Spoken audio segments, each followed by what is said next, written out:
Good morning all of you. तो आज अपन नया टॉपिक स्टार्ट कर रहे हैं आपके बीएससी फर्स्ट ईयर के लिए। तो लास्ट टॉपिक में जैसे कि अपन ने पढ़ा था, कुछ लॉज पढ़े थे, गैसीय स्टेट के लिए कुछ लॉज पढ़े थे अपन ने, गैसीय अवस्था के लिए। जैसे कि अपन ने एक बॉयल्स लॉ पढ़ा था, उसके बाद चार्ल्स लॉ पढ़ा था अपन ने, उसके बाद अवोगाद्रो लॉ पढ़ा था। तो इन लॉज के बाद अब आपके पास जो नेक्स्ट टॉपिक आता है, इसमें नेक्स्ट टॉपिक है जैसे कि यहाँ पे दे रखा है आपका आइडियल गैस इक्वेशन, राइट। तो इसको अपन बोलते हैं आदर्श गैस समीकरण, राइट। तो अब इसके बारे में अपन को पढ़ना है। तो देखो, आदर्श गैस समीकरण का मेन जो काम है, मेन जो इसका यूज है वहां पे, क्योंकि जैसे कि अपन ने जो इसके फंक्शंस पढ़े थे, इसके जो फलन पढ़े थे अपन ने किसी भी अवस्था के लिए, जैसे कि उसका तापमान, दाब, उसका जैसे कि अपना आयतन हो गया, उसके नंबर ऑफ मोल्स हो गए, है ना। तो इन सब के बारे में, इनसे मिलके एक अपन इक्वेशन बनाएंगे। उस इक्वेशन का जो मेन काम, जो एक समीकरण बनाएंगे, उस समीकरण का जो मेन काम है, मेन काम ये है कि अगर अपने पास कहीं पे दाब दे रखा है और तापमान दे रखा है और अपन को आयतन निकालने के लिए बोलेगा वो, तो आयतन कहाँ से निकालेंगे, है ना। या फिर आयतन दे रखा है और आपको तापमान दे रखा है और दाब निकालने के लिए बोल दे, और उसके साथ वो बोल दे कि भाई यहाँ पे 1 मोल गैस है, 2 मोल गैस है। इन दैट केस की हम वो जो जिसकी वैल्यू अपने पास नहीं है, वो वैल्यू अगर अपन को फाइंड आउट करनी है, तो अपन वो वैल्यू जो है वो फाइंड आउट कैसे करेंगे। तो बेसिकली इस इक्वेशन का काम हुआ पहली चीज। दूसरी, यहाँ पे आदर्श गैस अगर बोला है, आदर्श मतलब आइडियल, आइडियल का मतलब क्या हो गया कि एक अपन इस काल्पनिक अवस्था को गैस कर रहे हैं, अपन ऐसा अपन मान रहे हैं कि माना कि ऐसी सिचुएशन हो, तो है ना। आइडियल गैस इक्वेशन और एक होती है रियल गैस इक्वेशन, तो दोनों में फर्क है। आइडियल मतलब एक काल्पनिक रूप से अपन एक इक्वेशन को बना रहे हैं, जबकि उसमें अगर जैसे प्रेशर, टेम्परेचर अपन माप सकते हैं, बट वो हमेशा 100% रियल गैस के हिसाब से ऐसा कोई जरूरी नहीं है ना। बट एक अपन स्टैंडर्ड को लेकर चल रहे हैं, इसलिए वहां पे अपन क्या कर सकते हैं कि वहां पे एक आदर्श गैस समीकरण अपन बनाएंगे। अब मेनली यहाँ पे जब ये अपन बनाएंगे, इसमें अपन को जो चार्ल्स लॉ, बॉयल्स लॉ और अपन जो अवोगाद्रो का सिद्धांत पढ़ा था, उस सिद्धांत को लेके चलना, उन सिद्धांत को अपन को यूज करना है। तो पहला, जैसे अगर मैं बोलूंगा कि आपका बॉयल्स का सिद्धांत, बॉयल का सिद्धांत, तो बॉयल का सिद्धांत यानी कि बॉयल्स लॉ, है ना। तो ये आपका बॉयल्स लॉ, क्लियर। तो बॉयल्स लॉ क्या बोलता था, यहाँ पे उसने बताया था कि जो V है, किसी भी आपके कंटेनर है, कोई भी बर्तन है, तो उसका जो आपका आयतन है वो इनवर्सली प्रोपोर्शनल मतलब व्युत्क्रमानुपाती है, किसके, उसके दाब के। तो V is inversely proportional to 1/P, ठीक है। तो यहाँ पे P जो है वो क्या है, वो अगर दाब बढ़ेगा तो आपका आयतन घटेगा, दाब घटेगा तो आयतन आपका बढ़ेगा, जैसा मैंने पहले आपको एग्जाम्पल लेके बताया था, ठीक है। उसके बाद जैसे आपका आता है चार्ल्स का नियम, चार्ल्स का नियम या सिद्धांत, जो भी बोलो आप, है ना, ऐसा कोई इश्यू नहीं है। चार्ल्स का सिद्धांत, इसको अपन बोलते हैं चार्ल्स लॉ, ठीक है। तो वो क्या था आपका कि जो V है, आयतन है, वो प्रोपोर्शनल किसके, T के। इसका मतलब ये हुआ कि अगर आपका वॉल्यूम बढ़ेगा तो तापमान बढ़ेगा, या फिर अपन उसको वॉल्यूम बोल सकते हैं कि तापमान बढ़ेगा तो इसका आयतन भी बढ़ेगा, ठीक है। ये आपका इक्वेशन दे दो उनको, इक्वेशन 1, समीकरण 1, ये समीकरण 2, ठीक है। तो तीसरा था आपका अवोगाद्रो का सिद्धांत, तो का सिद्धांत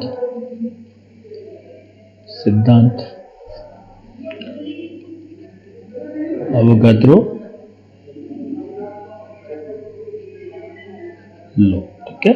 इसके हिसाब से क्या होगा कि V जो है वो प्रोपोर्शनल है N के। N यहाँ पे क्या है, नंबर ऑफ मोल्स।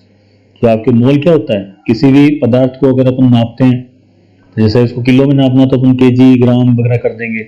सिमिलरली पदार्थ की कुल क्वांटिटी नापनी है, कितने पदार्थ हैं, पदार्थ के अंदर कुल कितने कण हैं, है ना, उसके कितने, अगर मतलब मैं अगर सोडियम बोल रहा हूँ तो सोडियम के कुल कितने कण हैं, तो उन कणों को अपन किसमें, मोल से नापते हैं। वही 1 मोल आपको पता ही है, 1 मोल इक्वल कितना होता है, 6 पॉइंट से कर यहाँ पे लिखूँ मैं 1 मोल, 1 मोल किसके बराबर होता है, 6.023 × 10⁻⁴ 23, इतने अगर कुल कण इकट्ठे होके एक मोल बनाते थे। यहाँ पे ये जो आपका वॉल्यूम है वो प्रोपोर्शनल है किसके, n के। यानी कि अगर आप किसी भी गैस का अगर आयतन बढ़ाते हैं तो साथ साथ क्या होगा, आपका नंबर ऑफ मोल्स जो हैं वो भी बढ़ेंगे। बट यहाँ पे क्या था, कांस्टेंट क्या था, यहाँ पे आपका प्रेशर और तापमान, दाब और तापमान क्या होना चाहिए, बराबर होना चाहिए। ठीक है, मतलब बराबर मतलब वो कांस्टेंट होने जाए, स्थिर होना चाहिए। यहाँ पे क्या था कि वॉल्यूम आपका आयतन और तापमान दे रखा है, यहाँ पे प्रेशर दाब आपका कांस्टेंट होना चाहिए। तो यहाँ पे V और P दे रखा है, यानी कि यहाँ पे क्या तापमान को यहाँ पे कांस्टेंट कर देंगे। ठीक है, तो यहाँ पे अभी लिख सकता हूँ कांस्टेंट क्या होना चाहिए, यहाँ पे T। यहाँ पे कांस्टेंट क्या होना चाहिए, कांस्टेंट का मतलब स्थिर, क्या होना चाहिए P। तो यहाँ पे ये इक्वेशन 3, तो यहाँ पे क्या हो जाएगा, यहाँ पे कांस्टेंट हो जाएगा आपका, कांस्टेंट क्या हो जाएगा, यहाँ पे दाब और ताप दोनों कांस्टेंट होंगे। ठीक है, अब नेक्स्ट आपका समीकरण 1, 2 एंड 3 द्वारा क्या कर सकते हैं। अब इनमें देखो यहाँ पे ये V और यहाँ पे आयतन इस साइड में, अगर इसके अगर अपने लेफ्ट हैंड साइड में देखते हैं तो लेफ्ट हैंड साइड में क्या है, तीनों V है। तो उस हिसाब से अगर ये तीनों V हैं तो इनके आगे वाले जो है वो भी क्या होंगे, बराबर होने चाहिए। इसको मैं ऐसा लिख सकता हूँ समीकरण द्वारा कि V जो है वो प्रोपोर्शनल किसके, एक था आपका N T के अपॉन N T अपॉन, नीचे इसमें क्या आ रहा है, यहाँ पे फर्स्ट पे P आ रहा है। ऐसे लिख सकता हूँ मैं कि यहाँ पे एक तरफ मैंने V क्योंकि यहाँ पे 1/P T और N ये किसके बराबर हो जाएंगे, ये V के बराबर। बराबर का मतलब यहाँ पे प्रोपोर्शनल, मतलब कि N के बढ़ने से V बढ़ रहा है, T के बढ़ने से V बढ़ रहा है, P के घटने से V बढ़ रहा है। तो ये इनका एक रिलेशन बन गया। तो इसी को अगर मैं आगे अगर लेके चलता हूँ तो क्या बन जाएगा कि V इक्वल्स टू, जब प्रोपोर्शनल साइन हटाते हैं अपन और वहां पे मुझे इक्वल्स लगाना है, एक कोई भी वैल्यू मुझे कांस्टेंट लेनी पड़ती थी। यहाँ पे लूंगा मैं R क्या है मेरा, गैस कांस्टेंट, R की जगह R, तो यहाँ पे NT अपनी जगह एज इट इज चलेंगे। तो यहाँ पे क्या हो जाएगा, R क्या है, ये है मेरा गैस कांस्टेंट। ठीक है, गैस कांस्टेंट मतलब गैस स्थिरांक। ठीक है, इसके भी अपनी वैल्यू मैं आगे बताता हूँ इसको। तो यहाँ से क्लियर है। तो मेनली फर्स्ट चीज यहाँ पे अपनी क्लियर होती है, यानी कि इसको अगर मैं आगे लेके चलना चाहूँ तो क्या हो जाएगा कि V, अब जैसे यहाँ पे है V, इसको मैं इधर लाऊंगा P को, तो क्या बन जाएगा मेरा PV which is equal to, यहाँ पे इसको मैं वापस जमाता हूँ, N पहले लिख रहा हूँ RT। ये जो इक्वेशन बनी आपके पास, ये जो इक्वेशन बनी, इसी को अपन बोलेंगे इक्वेशन, इसको दे दो 4। तो यही आपकी रियल गैस इक्वेशन है, सॉरी आइडियल गैस इक्वेशन है, ये आपकी आइडियल गैस इक्वेशन, राइट। पहली चीज यहां तक क्लियर है। देन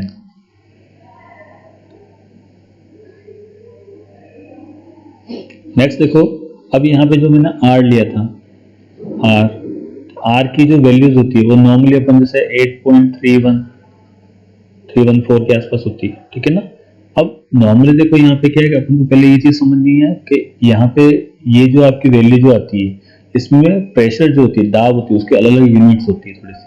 तो यूनिट्स अपन को थोड़ी सी पता होनी चाहिए। जैसे कि अपन जैसे कि अगर मान लो किलो है तो अपन किलो किसी क्वांटिटी को अगर उसका द्रव्यमान अपन को तोलना है, मापना है, तो अपन इसमें मापते हैं इसको किलोग्राम में, ग्राम में, मिलीग्राम में। एज इट इज यहाँ पे जो आपका प्रेशर है, प्रेशर को भी अपन को मेजर करना पड़ता है अलग क्वांटिटीज के अंदर। तो जैसे कि एक यहाँ पे ध्यान रखना आप, जैसे कि आपका एक अपने लेते हैं ATM, एटमॉस्फेरिक प्रेशर, वायुमंडलीय दाब, उसको अपन बोलते हैं ATM। तो जो एक ATM होता है, ATM को अगर अपन में बार में अगर करना चाहूँ, बार भी एक यूनिट होती है किसकी, प्रेशर को नापने की। तो वो आपकी हो जाएगी कितनी, हो जाएगी 0.98 बार के बराबर होता है। 1 ATM 0.98 बार के बराबर होता है। सिमिलर लेकर आगे चलूँ मैं, इसको मैं पास्कल में ले सकता हूँ। पास्कल में लेने के लिए 1.01 बार के बराबर होता है, और ये 1.01 बार किसके बराबर होता है वापस, अगर इसको पास्कल में लेना चाहे तो 1.01 into 10 to the power 5 ये होता है पास्कल, राइट। तो ये पास्कल अगर मैं इसी को अगर 1 एटीएम को, ये सब 1 एटीएम के बराबर है, ठीक है ना। इसमें इसको मैं टोर में भी कर सकता हूँ, यानी 760 टोर, ठीक है। और ये टोर जो अगर आगे देखो तो 760 आपका mmHg, मतलब मरकरी का एक वो मीटर होता है, प्रेशर नापने, अगर उसमें आपका 760 mm तक अगर पारा ऊपर चढ़ गया तो वो किसके बराबर होगा, वो आपका होगा किसके बराबर, 1 एटीएम के बराबर, 760 mm 1 एटीएम के बराबर। तो इस टाइप से आपको थोड़ा सा रखना है, ठीक है। तो यहाँ पे जो आर की वैल्यूज हैं नॉर्मल से याद रखो, जैसे कि अगर मैं इसको 8 पॉइंट, सबसे पहले इसकी यूनिट की बात करते हैं। तो जैसे कि अगर आपको पता है, जैसे अगर अपन इक्वेशन को रख रहे हैं, कौन सा आपका पीवी इक्वल्स टू एनआरटी वाली, PV equals to NRT, PV equals to NRT, मुझे आर की वैल्यू निकालनी है। आर किसके बराबर होगा, कि एनओटी नीचे जाएंगे इसके पीवी के, पीवी अपॉन एनटी। तो यहाँ पे एक चीज आ रही है, पी को अपन ये होता है दाब, और दाब मल्टीप्लाई हो रहा है आपका आयतन से, हो रहा है ये वॉल्यूम, और डिवाइड में ये आपका एन जो है ये है मोल, मोल तो इनटू ये किससे, ताप से, ठीक है। तो ये चीज इस टाइप से अपन को इसकी यूनिट बनानी है, ठीक है ना। तो नॉर्मल अगर मैं इसको आर की वैल्यू लिखूं, तो अगर मैं इसको लिखता हूँ 8.314, ठीक है। 8.314 को मैं क्या लिख सकता हूँ, नॉर्मली आपका अगर मुझे पास्कल में लिखना है तो क्या लिखूंगा, पास्कल,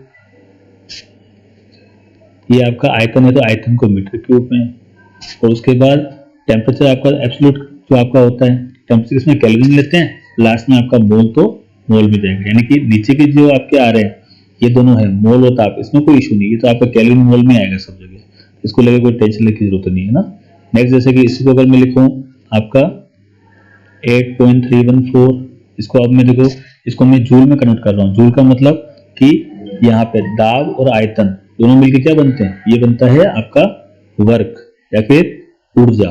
दाब को अगर आयतन से मल्टीप्लाई करते हैं तो क्या बन जाता है, आपकी ऊर्जा बन जाती है, वर्क बन जाता है, ठीक है। ये आगे आएगा अपन को, मैं आपको बताऊंगा ये चीज कि भाई जो ऊर्जा है वो दाब और आयतन में कैसे कन्वर्ट होती है, पीवी कैसे बनता है वो बता दूंगा। तो यहाँ पे पास्कल और मीटर क्यूब, यानी कि आपका दाब और ये आपका आयतन मिलकर क्या बन जाएगा, जूल, ऊर्जा या कार्य भी बोल सकते हैं इसको, ठीक है। बाकी इन दोनों को तो ऐसे लिख देंगे अपन, केल्विन इनवर्स और ये आपका मोल इनवर्स, ठीक है। इसी को अगर अपन ऐसा लिखें कि यहाँ पे यू लिख सकते हैं कि 8.314, और यहाँ पे अब अपन को लिखना है कि पास्कल जो है, ठीक है, पास्कल और ये आपका, यानी कि यहाँ पे इसको अपन को लिखना है किसके अंदर, कि फोर्स के फॉर्म में लिखना है, ठीक है। तो जैसे प्रेशर इक्वल टू जो होता है P इक्वल टू होता है वो फोर्स अपॉन एरिया होता है, यहाँ पे फोर्स किसके बराबर हो जाएगा, होगा प्रेशर इनटू एरिया। तो यहाँ पे वॉल्यूम जो है, अगर इसको अगर मैं एरिया की अगर बात कर रहा हूँ तो एरिया जो होता है, तो यहाँ पे एक चीज है ना, वॉल्यूम जो होता है वो एरिया इनटू लेंथ होता है, ठीक है ना। तो इस वॉल्यूम के अंदर ही क्या एरिया भी और लेंथ भी, यानी कि यहाँ पे मीटर क्यूब है, मीटर क्यूब में से 2 मीटर निकाल दो तो मीटर स्क्वायर को सेपरेट कर दो, तो क्या बन जाएगा, वो एरिया के बराबर बन जाएगा, तो 1 मीटर रह जाएगा, यानी इसको मैं लिख सकता हूँ न्यूटन, फोर्स को मैं लिखता हूँ न्यूटन में, ठीक है ना।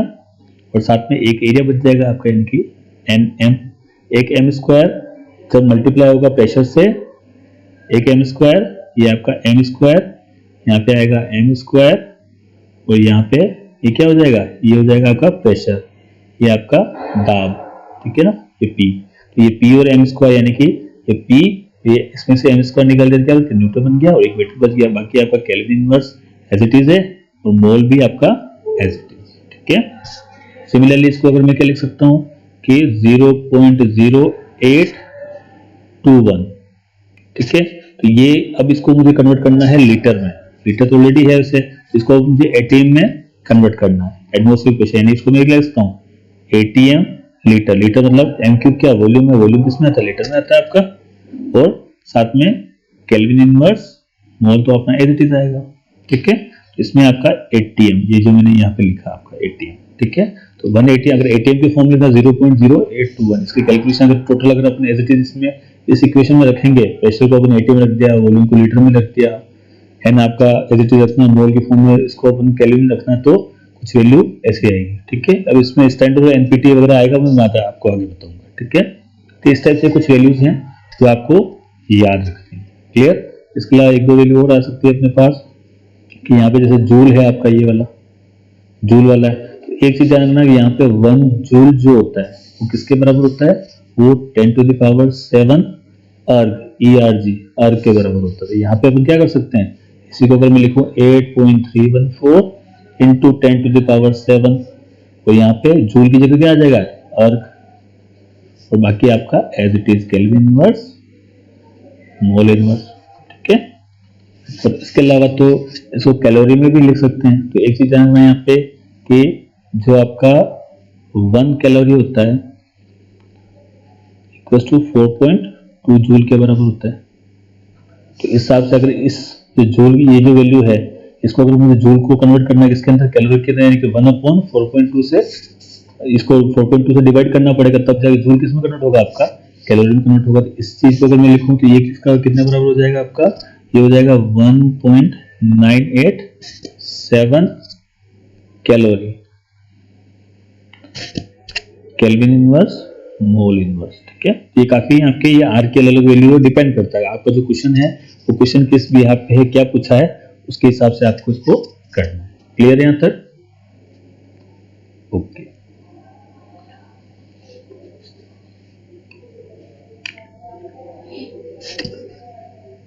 नेक्स्ट देखिए यहाँ पे, अब जो इसने बोल रखा है मोलर आयतन, एक इसने बोल रखा है, नेक्स्ट टॉपिक दे रखा है आपका मोलर आयतन। ठीक है, जिसको इंग्लिश में बोलते हैं अपन मोलर वॉल्यूम, मोलर वॉल्यूम। ठीक है, तो इसको अपन डिनोट करते हैं किससे, Vm से। क्लियर, ये है मोलर वॉल्यूम। तो मोलर वॉल्यूम क्या है कि किसी निश्चित ताप और दाब पर 1 मोल गैस के आयतन को मोलर आयतन Vm कहते हैं। यानी कि यहाँ पे अपन क्या रखना है कि ताप और दाब क्या रखना है, निश्चित रखना, मतलब स्थिर रखना है। तो उस पर जो 1 मोल जो आपका है, जो गैस है आपकी, कितनी 1 मोल गैस अगर है तो उसका जो आयतन होगा उसको अपन क्या बोलेंगे, Vm। यानी कि यहाँ पे अपन क्या रखना है, सबसे पहले तो आयतन है, आयतन के लिए दो चीजें क्या होती है, दाब और ताप ही होता है। तो दाब और ताप यानी कि pressure and temperature should be constant. ये क्या होना चाहिए, कांस्टेंट होना चाहिए, राइट। देन अब अगर किसी भी गैस का क्या है, दाब और ताप क्या है, कांस्टेंट है, देन इसमें क्या होगा नेक्स्ट कि अब जब कांस्टेंट टेम्परेचर प्रेशर मैंने रख दिया तो वहां पे 1 मोल ऑफ गैस, अब गैस कितनी होनी चाहिए, 1 मोल ऑफ गैस का जो वॉल्यूम होगा उसको अपन क्या बोल देंगे, मोलर आयतन या मोलर वॉल्यूम, Vm। क्लियर है, इसके लिए अपन लिख देंगे किसी भी गैस का जब दाब और ताप निश्चित रखें और फिर यदि उस निश्चित ताप और दाब पर अगर 1 मोल ऑफ गैस का जो वॉल्यूम होगा, गैस कितनी लेनी है 1 मोल, तो 1 मोल ऑफ गैस जो होगी उसके आयतन को अपन क्या बोल देंगे, मोलर आयतन, Vm से इसको डिनोट करेंगे। ठीक है, यहाँ पे इसको क्या लिख सकते हैं कि आपका जो Vm होगा, Vm किसके बराबर होगा कि कुल वॉल्यूम अपॉन n, n क्या है आपका नंबर ऑफ मोल, यानी कि Vm क्या हो जाएगा, आपका वॉल्यूम कितना भी हो पर उसको मोल्स में कन्वर्ट करना है, क्योंकि अपन को कितना चाहिए, यहाँ पे 1 मोल, आपका पास जो वॉल्यूम है वो 10 मोल हो सकती है, जो आपके पास पहले से गैस है जिसका अभी आपने ताप और दाब को आपने फिक्स नहीं किया है, किसी भी अभी फिलहाल किसी पे भी हो सकता है, बट अभी आपके पास जो गैस है वो 10 वॉल्यूम की हो सकती है, 10 मोल्स की हो सकती है, 15-20 मोल कितनी भी हो सकते हैं। तो मुझे पहले मोल से इसको डिवाइड करना है ना, तो मोल से डिवाइड करने पे क्या होगा कि 1 मोल गैस आएगी मेरे पास, 1 मोल गैस का क्या आएगा, वॉल्यूम आएगा, और अब वो वॉल्यूम क्या होना चाहिए, उस पर ताप और प्रेशर वो क्या होने चाहिए, कांस्टेंट, वो चेंज नहीं होने चाहिए। जो शुरू में थे जब आपके पास 10 मोल थे, 10 मोल गैस थी, उसका वॉल्यूम था, तब भी उसका जो प्रेशर टेम्परेचर था अभी भी वही होना चाहिए जब उसको आप सेपरेट कर रहे हो। तो Vm किसके बराबर हो जाएगा आपका, ये V अपॉन n, या फिर इसको आगे मैं लिखूं तो यहाँ पे कुल वॉल्यूम अगर पूछ ले आपसे तो कुल वॉल्यूम कितना है, इस Vm को मल्टीप्लाई कर दो n से, तो ये आपका क्या आ जाएगा, ये आपका आ जाएगा कुल वॉल्यूम। क्लियर है यहाँ तक? ठीक है, ओके। इसी प्रकार से आगे अगर अपन चलेंगे तो यहाँ पे मोलर मास पूछेगा आपसे, ये पूछ लेगा कि मोलर मास या मोलर द्रव्यमान, हिंदी बोलते हैं इसको द्रव्यमान, राइट, मोलर मास, ठीक है। तो इसको अपन डिनोट करते हैं किससे, आपका कैपिटल एम और स्मॉल एम से, मोलारिसली, ठीक है। इसमें क्या है, किसी भी गैस के एक मोल का द्रव्यमान मोलर द्रव्यमान कहलाता है, तथा किसी गैस के एक मोल का द्रव्यमान, यानी कोई भी गैस है उसमें कितना मोल लेंगे अपन, जैसे अभी वॉल्यूम के लिए अपने बोला था कि क्या किया था अपन ने, दाब और ताप को निश्चित रखा था, और उस निश्चित ताप और दाब पर अपने क्या 1 मोल ऑफ गैस ली थी, उस पर उसको क्या बोलेंगे, वो आपका वीएम के बराबर है, इसलिए एमएम जो निकालना था, एमएम में क्या हो जाएगा कि यहाँ पे अपन को सिंपल सा कि कोई भी गैस है उसका 1 मोल लेना सिर्फ, यानी कि किसी भी गैस का 1 मोल लेना, टेम्परेचर प्रेशर तो आपको कांस्टेंट रखना ही है ना, तो 1 मोल गैस का जो द्रव्यमान होगा उसी को अपन क्या बोलेंगे, एमएम बोल देंगे, यानी कि मोलर मास बोल देंगे, ठीक है। तो इस प्रकार से अगर मैं देखूं तो यहाँ पे मैं एम, कैपिटल एम ये निकाल सकता हूँ, किसके बराबर हो जाएगा, कुल मास अपन एन से, भाई कुल मास जितना भी है उसको अपन डिवाइड करना, क्योंकि लेना तो अपन को 1 मोल ही है ना लास्ट में, जैसे डिवाइड बाय एन किया, और इसी को अगर मैं आगे लिखूं तो यहाँ पे कुल द्रव्यमान अगर पूछ ले आपसे तो क्या होना चाहिए यहाँ पे, ये एन इंटू आपका कैपिटल एम एम, ये ठीक है, इसके बराबर हो जाएगा, क्लियर यहाँ तक। बट यहाँ पे भी क्या है, पी एन टी क्या होना चाहिए, कांस्टेंट, राइट, यहाँ पे क्लियर है। अब देखो इन दोनों का जो अपन दोनों मोलर मास का, इन दोनों का संबंध बताना, मोलर द्रव्यमान और मोलर आयतन का आपस में संबंध बताना अपन को, तो यहाँ पे क्या आएगा कि मोलर